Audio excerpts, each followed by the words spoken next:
22 June 2024 সেই সন্ধিক্ষণে আমরা দাঁড়িয়ে রয়েছি। ভারতীয় সময় কিন্তু আর 10 মিনিট আগেই কিন্তু রাষ্ট্রীয় সম্মানে সম্মানিত করা হলো বাংলাদেশের প্রধানমন্ত্রী শেখ হাসিনাকে। ভারতের রাষ্ট্রপতির যিনি বাসভবন সেই রায়সিনা হেলে কিন্তু লাল গালিচায় তাকে রাষ্ট্রীয় সম্মানে সম্মানিত করা হলো, যেখানে উপস্থিত ছিলেন ভারতের প্রধানমন্ত্রী নরেন্দ্র মোদী। সেই রাষ্ট্রীয় সম্মানে তাকে গার্ড অব অনার দেওয়ার পর রাষ্ট্রপতি ভবন থেকে কিন্তু বাংলাদেশের প্রধানমন্ত্রী কিছুক্ষণ আগে কিন্তু রওনা হয়ে গেছেন মহাত্মা গান্ধীর স্মৃতিসৌধ রাজঘাটে চলে গেছেন, সেখানে পুষ্পার্ঘ্য অর্পণ করবেন। সেখানেও প্রধানমন্ত্রী নরেন্দ্র মোদীও পৌঁছবেন এবং ভারতের প্রধানমন্ত্রীর পাশাপাশি বাংলাদেশের প্রধানমন্ত্রী সেখানে পুষ্পার্ঘ্য অর্পণ করতে যাবেন। এবং তারপরেই কিন্তু ভারতীয় সময় বেলা 11টার কিছু পরেই কিন্তু হায়দ্রাবাদ হাউসে পৌঁছে যাবেন বাংলাদেশের প্রধানমন্ত্রী এবং ভারতের প্রধানমন্ত্রী। সেখানেই কিন্তু একেবারে রুদ্ধদ্বার বৈঠকে মিলিত হবেন দুদেশের রাষ্ট্রপ্রধান। এই দ্বিপাক্ষিক বৈঠকে কিন্তু অনেক আশাব্যঞ্জক পরিস্থিতি তৈরি হবে বলে কিন্তু দুদেশের কূটনৈতিক মহল মনে করছে।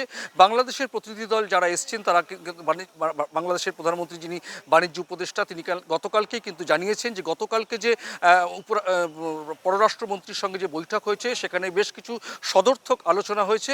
আজকের দ্বিপাক্ষিক বৈঠকে যে রুদ্ধদ্বার বৈঠকে দুদেশের রাষ্ট্রপ্রধান যে আলোচনা করবে সেখানে কিন্তু কিছু সদর্থক আলোচনা হবে এবং এবং এই বৈঠক কিন্তু অত্যন্ত তাৎপর্যপূর্ণ দুদেশের পররাষ্ট্র নীতির ক্ষেত্রে। এবং আমরা জানি যে তৃতীয়বারের জন্য প্রধানমন্ত্রী নরেন্দ্র মোদী সরকারে আসার পর কিন্তু এই প্রথম কোনো প্রতিবেশী রাষ্ট্রের প্রধানকে আমন্ত্রণ জানিয়ে তার সঙ্গে দ্বিপাক্ষিক বৈঠক হচ্ছে এবং সেই দ্বিপাক্ষিক বৈঠক কিন্তু আর কিছুক্ষণের মধ্যেই শুরু হবে। রাজঘাট থেকে তিনি হায়দ্রাবাদ হাউসে যাবেন। সকল দুদেশের কূটনৈতিক মহল দুদেশের বিশিষ্ট মানুষজন কিন্তু তারা মনে করছেন যে এই যে ভারতবর্ষের যে ভারত সরকারের যে পররাষ্ট্র নীতি সেটা কিন্তু অত্যন্ত সদর্থক ভূমিকা নিয়ে এবারের এই আজকের এই বৈঠক। আমরা জানাতে থাকবো সর্বশেষ পরিস্থিতি। আমার কাছে ছিল ভারতের রাষ্ট্রপতি ভবন থেকে সর্বশেষ আজকের এই মুহূর্তে আমার কাছে সর্বশেষ আপডেট এটাই ছিল। আমরা জানাতে থাকবো পরবর্তী পর্যায়ে আজকে তার প্রধানমন্ত্রীর যে কর্মসূচি রয়েছে তার বিস্তারিত আমরা কিন্তু দিতে থাকবো। Paramashis Ghosh, RTV international.